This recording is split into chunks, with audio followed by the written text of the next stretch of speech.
Imagine there's no heaven. It's easy if you try. No hell below us. Above us only sky. Imagine all the people. Salut tout le monde! Allez, c'est parti, je réponds à la foire aux questions que j'avais lancées il y a un mois environ là pour annoncer les 1000 abonnés. Bon, avec le convoyage du nouveau bateau, j'ai pas du tout eu le temps d'y répondre. Donc c'est parti, c'est pour aujourd'hui. Alors d'abord, vous avez été nombreux lors de l'annonce de la FAQ là, à spéculer du coup sur le nouveau bateau. Et bon, pour ceux qui n'ont pas suivi, hein, c'est un First 26 le nouveau bateau. Et c'est vrai que la plupart du temps était tombé pas trop mal. Tout le monde pariait pour un First. Et bon, là c'est un 26, personne n'avait trouvé la bonne réponse, mais ça s'approchait. Il y avait des 27, des 28, des 28,5, des 29. Voilà, donc bon, en tout cas, c'était pas si mal. Vous avez été plutôt bon dans vos pronostics. Mention spéciale à Olivier Lambert, hein, qui pensait lui à un Garcia 52. Alors je vais vous montrer du coup ce que c'est qu'un Garcia 52. Voilà ce que c'est. Non, tu t'es trompé, hein, Olivier, c'est pas du tout un Garcia 52. Cela dit, ça a l'air d'être un joli bateau, le Garcia 52.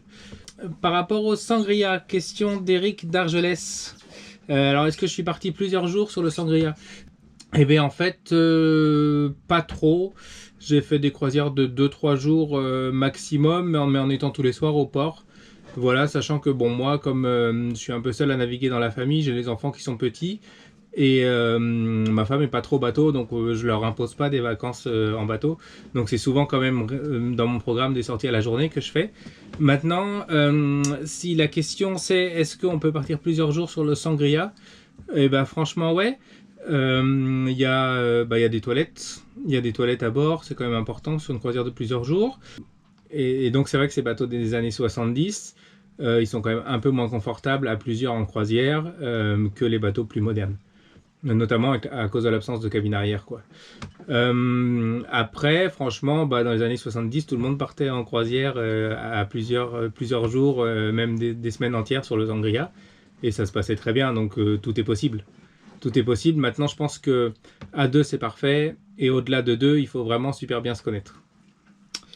Alors, question d'Axel Van Lerberg et Sylvain Pierre. Où est-ce que j'avais trouvé ma capote de rouf sur le Sangria? Alors du coup, bon, moi j'ai eu de la chance, hein, c'était sur le Bon Coin que je l'ai trouvé. Elle était plutôt en bon état, j'ai changé simplement les hublots en PVC là. Après c'était une NV, et NV Équipement fait toujours la référence du Sangria. Donc voilà, donc si vous cherchez, de ce côté-là ça peut, il y a d'autres marques qui le font, mais c'est autour de 1800 € à peu près la capote de roof. Bon voilà, moi je trouvais que ça faisait un peu cher de mettre à peu près le prix du bateau, en tout cas de la coque, dans une capote de roof. Et c'est vrai que d'occasion, il y en a peu, quoi. Après, moi ce que j'avais fait, bon j'avais toujours eu des réponses négatives, mais chaque fois que je voyais qu'il y avait un Sangria qui se vendait avec une capote, j'envoyais toujours un message au gars qui le vendait pour savoir s'il vendait pas uniquement sa capote. Bon, à chaque fois j'avais une réponse négative, mais bon, qui ne tente rien à rien, peut-être qu'en faisant comme ça peut marcher. Alors, les questions concernant le nouveau bateau, donc le First 26. Il y a une question de Thomas S. Qui me demandait si c'était nord au sud le convoyage, nord au sud Bretagne le convoyage. Du coup j'ai fait des vidéos sur le convoyage. Là, la réponse c'est au sud de la Bretagne, et c'était tout le sud de la Bretagne, parce qu'en fait je suis parti de Pornichet pour arriver à Brest. Donc j'ai vraiment visité toute la Bretagne sud, 160 000 environ, qui sont super bien passés. Si vous n'avez pas vu les vidéos, c'était dans des conditions super bonnes. Au moteur la plupart du temps, et donc c'était vraiment très facile. Très facile. Le passage du Ratsin en prime qui m'inquiétait un petit peu, mais bon, qui s'est ce jour-là super bien passé, dans la mesure où on était vraiment pile poil au niveau du temps, des marées, et là pour le coup c'était vraiment comme une lettre à la poste. Donc je pense qu'il faut dédramatiser ce coin-là, le Ratsin, à condition que ça se passe dans des bonnes conditions. C'est vraiment largement jouable. Alors question de Damien Chanteloup qui me demandait qui me demandait Barre-Franche ou Barre-à-Roue. Donc si la question ça concernait le nouveau bateau, c'est un First 26 à Barre-Franche. Je pense que ça n'existe pas à Barre-à-Roue. Et si la question c'était est-ce que je préfère les barres franches ou les barres à roues, et ben franchement j'ai peu navigué, Damien, sur des bateaux à barres à roues. Ce qu'il y a de certain, c'est qu'on sent quand même mieux le bateau selon moi avec une barre franche. Maintenant, je pense qu'une barre franche, ça commence à devenir vraiment difficile à partir de 10 mètres. D'ailleurs, je ne sais pas s'il existe des bateaux de plus de 10 mètres qui ont une barre franche. Je pense que voilà, après, au niveau de la répartition des forces, la barre à roue devient indispensable à partir d'une certaine taille de bateau et d'un certain poids de bateau. Voilà. Alors, Paul GF aussi qui me demande pourquoi ne pas aller vers un multicoque. Alors pour plein de raisons. En fait, déjà je préfère le monocoque clairement. Alors j'ai peu navigué sur des multicoques habitables. J'ai fait un peu de hobbycat en étant jeune. Je trouvais qu'on avait moins de sensations de voile pure qu'en 420 par exemple. Où là on avait toute la force, on pouvait vraiment faire des vrais virements de bord. En reprenant la puissance sur les voiles sans perdre de vitesse quasiment, alors que voilà, avec le hobbycat, les virements de bord c'était tout plan là, il fallait laisser la voile à contre et tourner tranquillement. Maintenant on avait plus de vitesse en hobbycat, mais comme moi je faisais parallèlement de la planche à voile, j'avais cette sensation de vitesse sur l'eau qui me convenait, et franchement ouais, j'aimais moins le hobbycat que le 420. Et j'imagine qu'en sensation de voile pure, c'est pareil sur de l'habitable. Après, je pense quand même que pour avoir vu, pour être rentré plusieurs fois dans des katas, c'est vrai qu'en habitabilité intérieure, là c'est top le kata. C'est pas du tout le même prix, hein, en entretien, en place de port, tout ça. Donc je crois tout simplement aussi que j'ai pas le budget pour aller sur du multicoque. Et je crois aussi que j'en ai pas l'envie vraiment pour l'instant. Je pense que mon prochain bateau, ce sera peut-être plus grand, 1 ou 2 mètres de plus, mais ce sera sûrement pas un multicoque. En tout cas, pas tout de suite. Si un jour je fais une traversée de l'Atlantique, ce qui pourrait me botter, je crois que je le ferai aussi sur un monocoque et pas sur un multicoque. Voilà. Donc je crois que je préférerais toujours un monocoque. Alors, il y a une question de Robert Valéry. Combien de temps je consacre à ma passion ? Pas mal de temps. Pas mal de temps. Il faut voir aussi que avoir un bateau, c'est à la fois naviguer avec, mais c'est aussi beaucoup bricoler dessus. Surtout quand on a un vieux bateau comme moi, sur lequel il y a toujours des choses à faire. D'ailleurs, je crois qu'il y a toujours des choses à faire, même sur un bateau récent. Et donc, je dirais que moi j'ai la chance d'habiter pas loin. J'essaye de sortir au maximum en fonction de mon boulot et en fonction de ma vie de famille. J'essaye de sortir quand même, je dois faire à peu près une 40aine de sorties par an, même si c'est beaucoup de sorties à la journée. Et après, je pense que je viens sur le bateau un jour sur 2 minimum dans l'année, soit pour voir si tout va bien, soit pour bricoler. C'est vrai que je passe rarement 2 jours sans venir au bateau, ne serait-ce que 10 minutes, un quart d'heure. C'est aussi parce que je le veux bien, hein. On peut très bien faire beaucoup moins que ça. Voilà, moi c'est vrai que c'est un endroit où je suis bien, sur l'eau je suis bien, et j'ai envie de naviguer beaucoup. Donc voilà, c'est quand même une passion qui est quand même envahissante. Et surtout, et ça c'est important si vous n'avez pas de bateau, si vous êtes sur ma chaîne et que vous n'avez pas de bateau, c'est beaucoup de bricolage, beaucoup d'entretien. On va dire 60% de temps passé au port et 40% passé en navigation. Mais je crois que c'est à peu près une moyenne normale de tout. En tout cas, pour voir avec les voisins de ponton comment ça se passe, on est plus souvent au port avec un tournevis dans la main que sur l'eau à naviguer, quoi. Donc ça c'est quelque chose à prendre en compte. Après il y a évidemment on peut tout faire faire, hein, tout le bricolage. Mais là par contre il faut avoir le budget qui suit, parce que pour le coup là ça devient très cher en entretien si on ne fait pas la plupart des choses soi-même, quoi. Dans la même question, il y avait quel était le budget moyen pour un sangria. Je pense que ça dépend beaucoup du lieu de navigation. Par exemple, chez nous, le sangria, la place de port, c'était à 1 200 €. Et je sais, par exemple, qu'en Méditerranée ou certains ports du sud de Bretagne, les places, c'est plutôt aux alentours de 2 à 3 000 € par an pour un bateau de la taille du sangria. Il faut un grutage aller-retour si on fait les choses bien, hein, pour l'hiverner à peu près 4 à 6 mois par an. Donc ça coûte, on va dire, chez nous, aux alentours de 300 €, quoi, sur un bateau comme le sangria, aller-retour.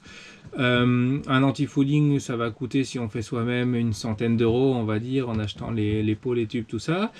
Donc on est déjà à 400 € de plus que la place de port, hein. Et ensuite, je dirais, allez, pour arrondir le tout, pour une centaine d'euros par mois, en faisant l'entretien régulier, les petites bricoles qui cassent, tout ça, l'entretien du moteur. On arrive, voilà, on va dire une centaine d'euros par mois supplémentaires. Moi, j'avais un budget de fonctionnement pour le Sangria qui était aux alentours de 3000 euros par an, quoi, grosso modo. Je pense à la louche, sans parler de tous les frais de refitting que j'ai fait dessus. Ça, c'est complètement... ça n'est pas dans l'entretien du bateau. Pour parler de ça, faut faire attention aussi si vous êtes sur ma chaîne et que vous voulez acheter un bateau. Refitter un bateau, ça peut coûter super cher. Si vous avez de l'accastillage à mettre, des voiles à changer, un moteur à changer, vous pouvez quadrupler ou quintupler le prix du bateau aisément. Même si vous tombez sur un Sangria à 1500 euros, il vaudra mieux que vous achetiez peut-être le Sangria d'à côté qui est à 3000 et qui a déjà ses voiles de fête, déjà son moteur de changer, déjà parce que là on peut approcher vite des 7-8 000 euros juste de frais de refitting, quoi. Donc ça, c'est un truc à prendre en compte. Mais on va dire que l'entretien global, moi, pour 300 euros par an, y compris pour ce nouveau bateau-là, c'est à peu près 300 euros par mois, c'est à peu près, place de port comprise, le budget de fonctionnement global d'un bateau comme le Sangria. Ça aussi, il faut savoir que c'est exponentiel. C'est-à-dire que le mètre de plus, ça va pas coûter seulement un mètre de plus. Ça va parfois coûter jusqu'à 2 fois plus cher en entretien. Voilà, donc il faut bien faire attention à son programme quand on achète un bateau, si on veut pas trop se ruiner, parce que si on voit les choses un peu trop grand, on peut vite, si on a un budget limité, se retrouver un peu en difficulté pour l'entretien, parce que entre 8 mètres et 9 mètres, on va quasiment parfois doubler les frais de fonctionnement. Autre chose aussi par rapport à ça, il faut savoir que en Bretagne, en tout cas, on a la chance de pouvoir naviguer quasiment gratuitement. Vu qu'il y a énormément de mouillage un peu partout, que ce soit en rade de Brest ou partout en Bretagne, on peut s'acheter un bateau pas cher du tout, le mettre au mouillage toute l'année, l'hiverner et l'hiver, et on se retrouve, du coup, là, on divise les frais de fonctionnement par 10 quasiment. Il y a des gens qui ne mettent pas plus de 200 euros par an dans leur bateau. Donc voilà. Et ça, c'est une chance qu'on a en Bretagne. Et c'est vrai qu'en Méditerranée, à ma connaissance, il y a moins de mouillage comme ça. On est plutôt obligé de passer par des marinas. Et là, pour le coup, c'est beaucoup plus cher, quoi. Ouais, il y a un adage qui dit aussi un petit bateau, petit souci. Et ça, c'est très important parce que ne serait-ce que tout ce qui est accastillage, bout, tout ça, ça coûte très cher. Et quand vous avez 4 ou 5 mètres de bout à prendre et quand vous avez 20 mètres et de gros calibre, ça coûte pas du tout le même prix. Quand vous avez un winch à changer, un petit winch pour un petit bateau, ça coûte pas cher, on en trouve plein sur le marché de l'occasion. Un gros winch d'un gros bateau, ça va vite coûter, voilà, ça peut coûter 2 à 3 000 euros juste le winch. Donc ça aussi c'est pareil, quand on passe sur... j'ai l'impression moi qu'il y a un peu une limite de coût de fonctionnement aux alentours de 9 mètres. Ou on va dire qu'en dessous de 9 mètres c'est très raisonnable et qu'au-delà de 9 mètres ça devient vraiment très cher. Que ce soit les entretiens moteurs, les anti-fouling, les places de port, tout ça, tout devient beaucoup plus cher. J'ai l'impression que la limite se situe à peu près autour de 9 mètres, mais peut-être que vous avez le droit de me mettre en commentaire si vous trouvez que je dis n'importe quoi. Question assez intéressante d'Are Youmad. Si tu pouvais choisir tout type de voile pour le prochain bateau, voir si tu avais pu le faire pour Chorizo, admettons, sans limite de budget ni de place, lesquels choisirais-tu et pourquoi? Alors ça, bon, je pense que c'est un peu une question de régatier déjà. En tout cas, je pense que cette question elle est posée par un régatier. Et moi, j'aime pas la régate. Moi, j'aime pas les régates. Je vais vous expliquer pourquoi. J'ai fait pas mal de sport dans ma vie. J'étais assez compétiteur et tout ça. Et je trouve que en voilier, pour moi, c'est du plaisir pur. Et la régate, ça impose forcément de se forcer, d'aller faire des entraînements, de sortir quand on n'a pas envie de sortir forcément pour s'entraîner. Ça impose un rythme, un temps qui ne me plaît pas du tout en voilier. En fait, moi, ce que j'adore dans le voilier, c'est justement l'inverse. C'est le côté ne pas se donner d'horaire, se laisser porter par le vent, aller courant, avoir un rapport au temps aussi différent, parce qu'en mer, on a un rapport au temps différent. Parce que quand on avance à 10 km/h, on est comme des fous, on a l'impression qu'on va super vite. Quand on met une journée pour faire 40 km ou 20 000, on est content. Et du coup, il y a un rapport au temps complètement différent. Et c'est ça qui me plaît énormément dans la voile. C'est ce côté, justement, pur plaisir. J'ai fait de la planche à voile, pareil, très longtemps. J'aurais jamais aimé faire de la compétition en planche à voile. Pour moi, c'était du pur plaisir. Et c'est vrai que la régate, ça impose forcément des contraintes que je n'ai pas envie de m'imposer en bateau. Cela dit, je vais quand même répondre à la question, mais je vais répondre à la question pour mon usage en croisière, parce que déjà, je ne m'y connais pas assez en régate. Et alors, si je devais embarquer n'importe quelle voile, si j'avais le budget illimité pour embarquer n'importe quelle voile, j'embarquerais. Alors comme là, un génois sur un rouleur, ça c'est sûr, et une grande voile avec son lazy jack et son easy bag. Donc ça, c'est ce que j'ai, c'est l'équipement minimum en croisière pour moi. Bon, le lazy bag pas forcément, hein, ça marche sans, mais c'est tellement plus pratique que finalement c'est bien. Que finalement c'est comme tout, hein. Quand c'est pratique on aime ça et puis ça marche bien. Une voile tempête à l'avant, moi j'ai le storm bag là, donc c'est une voile qu'on vient mettre autour de l'étai et de l'enrouleur. Je pense que j'aimerais avoir un tourmentin sur étai largable et un Solent. Ça me permettrait comme ça, dans du temps, on va dire, dans du temps un peu soutenu, de mieux caper en mettant l'étai largable et de mettre un peu la voile adaptée, la voile du temps adaptée à l'étai largable. Parce que moi, avec le système du Stormbag que j'ai, je n'ai uniquement qu'un tourmentin à mettre. Il se peut que je sois surtoilé avec le génois un peu enroulé et que je n'arrive pas à caper, et légèrement sous-toilé avec le tourmentin qui fait 4 mètres carrés. Voilà. Donc, un étai largable avec 2-3 voiles à mettre dessus pour porter la voile du temps. Un spi symétrique comme j'ai là, avec le tangon, parce que j'adore ça. Je trouve ça drôle de foutre le bordel sur le bateau, de gréer un tangon. Avec un spi symétrique, on peut plus aller sur le vent arrière, donc j'adore le spi asymétrique, j'adore gréer un tangon, j'adore naviguer sous spi symétrique, quoi. Et par contre, la voile qui quand même me manque un peu en croisière, et que ce serait un génois léger ou un code 0, mais quelque chose qui me permette, dans le tout petit temps, aux allures proches du vent, où je suis au génois sur un rouleur qui est quand même assez épais, et je me dis, ah là j'aimerais bien avoir un truc hyper léger là, un peu comme un spi, qui me permette de naviguer au près, quoi, et pour caper en fait avec une voile super légère. Donc je pense que c'est ça, ouais, ou un Gineker ou un génois léger, quoi. Alors, autre question, comment je suis arrivé à la voile? C'est une question qui a également été posée par vers l'horizon et au-delà. Et donc ouais, donc mon parcours en voile. Donc moi j'ai fait de la voile petit sur un First 29 avec mon père. Il avait son bateau à La Rochelle, on a fait à peu près toute la côte atlantique, l'Espagne. Après il a eu son bateau en Méditerranée, puis on a fait les Baléares, tout ça. Donc j'adorais faire du bateau. C'est ce qui m'a donné le virus, hein, clairement. Et donc voilà, j'étais loin d'être un capitaine de bateau, quoi. Et après j'ai fait beaucoup de planches à voile. J'ai fait du dériveur parce que j'ai fait du 420 parce qu'on m'avait donné un 420 et tout simplement voilà, j'avais ça sur la plage et j'en faisais. Et c'est ce qui m'a quand même appris vraiment les bases de la voile habitable, hein, clairement. Et donc j'ai acheté mon premier bateau.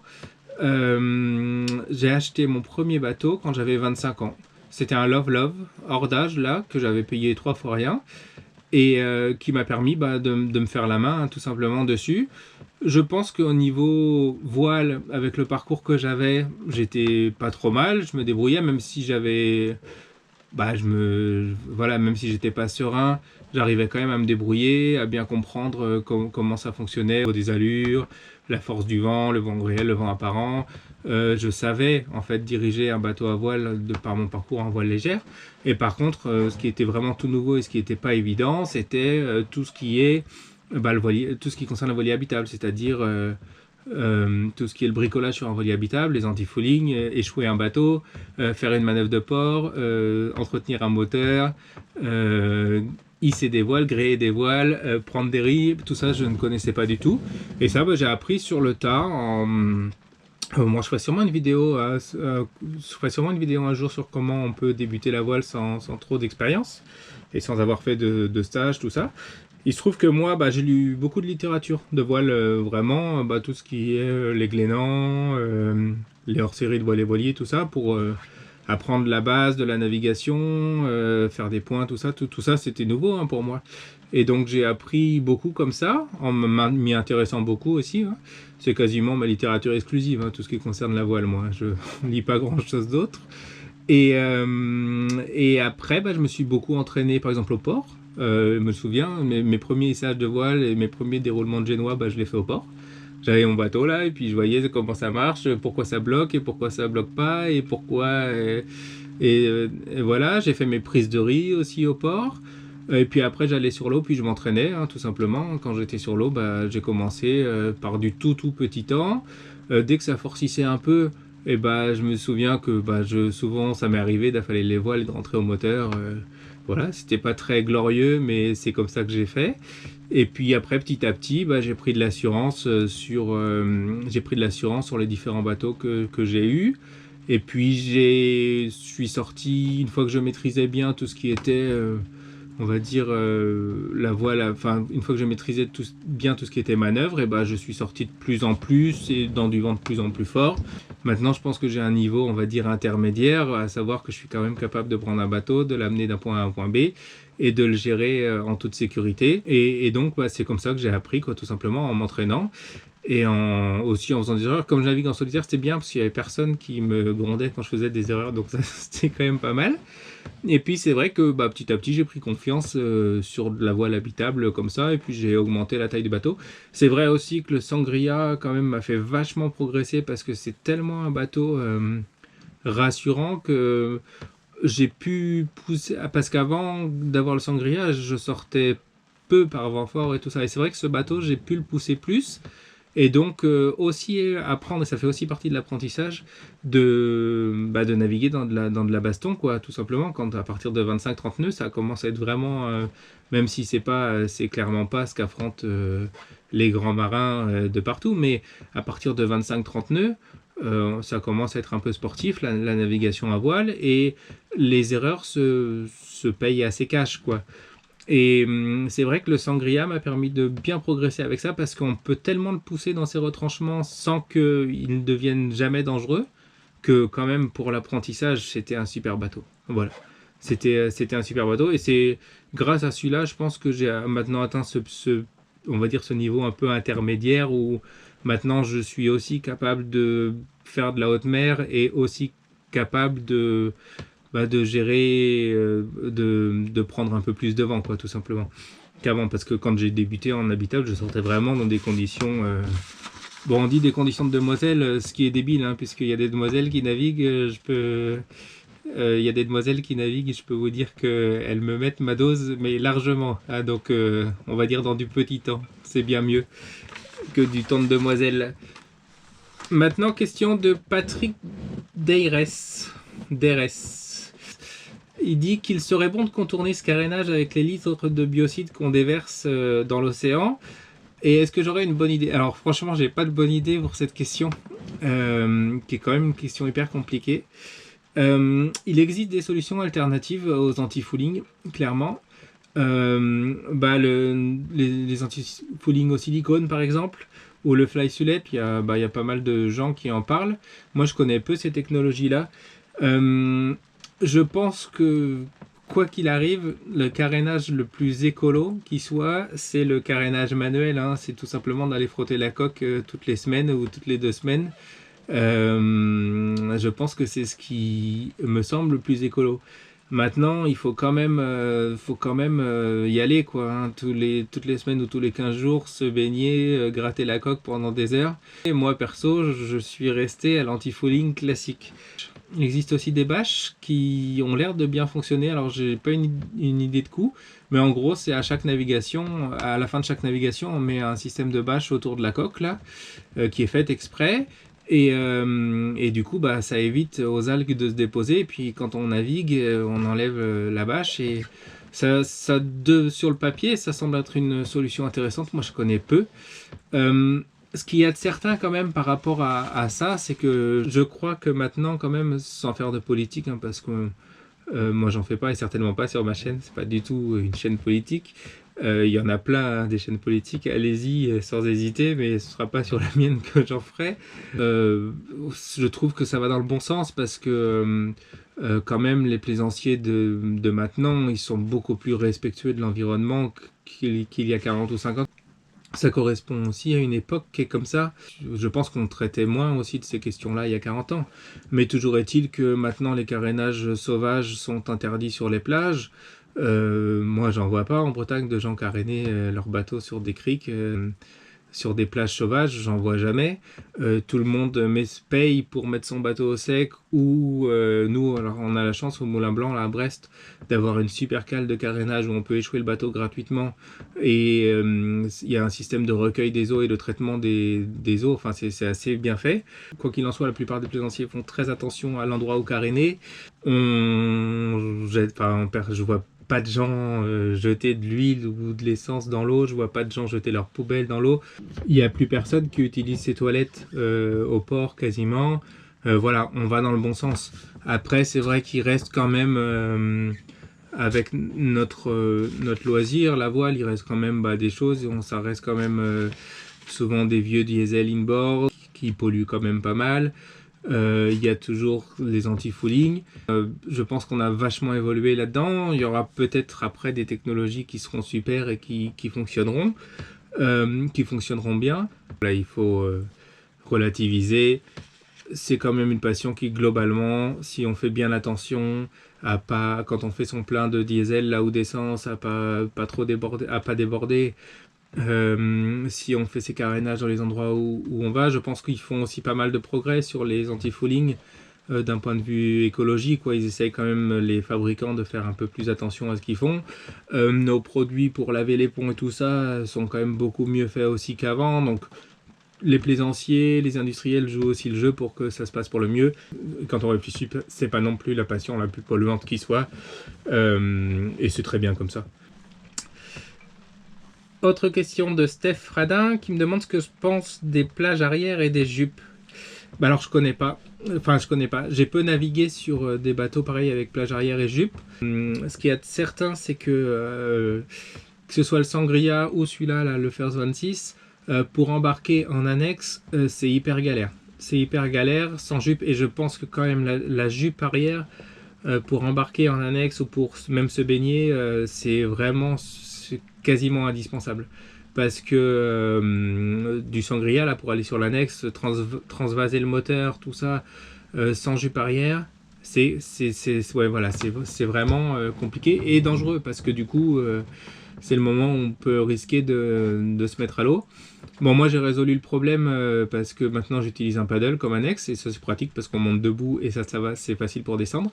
Mais c'est vrai que moi j'étais un peu embêté pour embarquer sur l'annexe avec le Sangria, et je me suis souvent dit que d'avoir une jupe arrière ce serait super. Je vais finir du coup cette foire aux questions par une question que j'ai trouvée assez intéressante d'Olivier Janik. Donc il me demande en fait quel est le bateau idéal, sachant qu'il n'a pas navigué depuis 40 ans. Je dirais qu'il faut un bateau sûr et marin, et qui pardonne vachement, tout en étant dans une taille raisonnable pour ne pas qu'il y ait trop de force en présence, pour que les manœuvres de port soient simplifiées. Pas trop petite, parce que moi c'est pareil, j'ai navigué sur des bateaux de 6,50, et je trouvais quand même que c'était pas si simple que ça, parce qu'à partir d'une certaine force de vent, on va dire 3-4, ça commence à bien taper, à bien prendre la mer, il faut réduire plus tôt, et c'est pas forcément rassurant quand on débute, parce que 3-4 c'est pas non plus des conditions qui sont difficiles. Il fallait prendre des riz plus tôt, c'était plus gitard, on était plus mouillé, et je trouvais ça pas rassurant. Et c'est vrai qu'en passant sur le Sangria, je trouvais que finalement ça pouvait plus longtemps mieux tenir la mer et le vent. Et du coup, je pense qu'il faut un bateau qui soit à peu près dans ces tailles-là, même pour débuter. En fait, je pense que 7-8 mètres pour débuter, c'est vraiment parfait. 6,50 c'est un peu petit, Et au-delà de 9-10 mètres, ça devient compliqué pour tout ce qui est manœuvre de port. Et les forces engagées aussi sont beaucoup plus importantes. C'est pour ça que pour répondre à cette question-là, quel est le bateau idéal pour recommencer, je crois franchement que là, pour le coup, ça dépend du budget, hein, bien sûr, hein, mais le Sangria, ça correspond tout à fait à... ça coche toutes les cases. Là. Un bateau qui soit sûr, marin, pas cher, qui pardonne bien les erreurs, sur lequel on peut naviguer longtemps, sur lequel on peut faire de la croisière, sur lequel on peut... Voilà. Le Sangria, il coche toutes les cases. Hein. Maintenant, l'inconvénient du Sangria, ça va être son manque de confort intérieur, son manque d'habitabilité par rapport à la même taille de bateau plus récent. Et donc, ça dépend aussi de ton programme. Si tu veux faire des sorties à la journée ou juste, enfin seulement à 2 en croisière, et ben là, le Sangria va être parfait. Par contre, si tu dis que ça fait 40 ans que tu n'as pas navigué, tu as peut-être aussi un petit peu d'âge, c'est possible. Tu m'as pas dit ton âge, mais tu as peut-être 60-70 ans, grosso modo. Et du coup, peut-être que en croisière longue, si tu comptes en faire, dans un Sangria, ça peut être plus compliqué. Par exemple, si tu cherches un budget contenu, peut-être qu'un Fantasia, par exemple, ça va être beaucoup plus sympa en croisière, ça va être tout aussi sûr, tout aussi marin, et ça va quand même être beaucoup plus confort. Voilà, et beaucoup plus habitable. Donc ouais, moi je dirais ça, quel 760, Fantasia, Sangria, First 26, bon les First, toute la gamme des First aussi, 28, 30, 29, mais bon c'est des bateaux qui sont réputés pour être un peu plus joueurs. C'est pas non plus des bêtes de course, mais ils sont un peu plus gitards, un peu plus nerveux, peut-être, et un peu plus toilés, hein, souvent en ratio. Pour redébuter, un peu plus nerveux, mais je pense que c'est largement faisable aussi sur ces gammes de bateaux. Si tu n'as pas navigué depuis longtemps aussi, il faut aussi faire attention à l'accastillage. Hein. Je parle pas de l'électronique, hein, c'est autre chose, mais à tout l'accastillage et pour la navigation, c'est-à-dire des windsurf-tailing qui quand même facilitent vachement la vie, les renvois au cockpit, une grand voile sur colisseau qui va quand même s'affaler et se hisser beaucoup plus facilement qu'une grand voile endraillée où il faudra nécessairement aller au pied de mât. Un enrouleur, bien évidemment, c'est beaucoup plus simple aussi pour débuter ou pour redébuter que d'aller à l'avant, affaler ses voiles, tout ça. Donc voilà, un bateau autour de 8 mètres, sûr, marin, qui pardonne bien les erreurs, bien accastillé. Tu seras pas loin d'avoir ton bateau idéal pour débuter, selon moi. C'est la fin de la foire aux questions du coup. J'espère avoir répondu à toutes vos questions. Je vous souhaite à tous une bonne journée et la prochaine fois qu'on se retrouve, ce sera sur l'eau pour de prochaines vidéos à bord du voilier Palatrek, ce nouveau bateau. Salut tout le monde, à bientôt!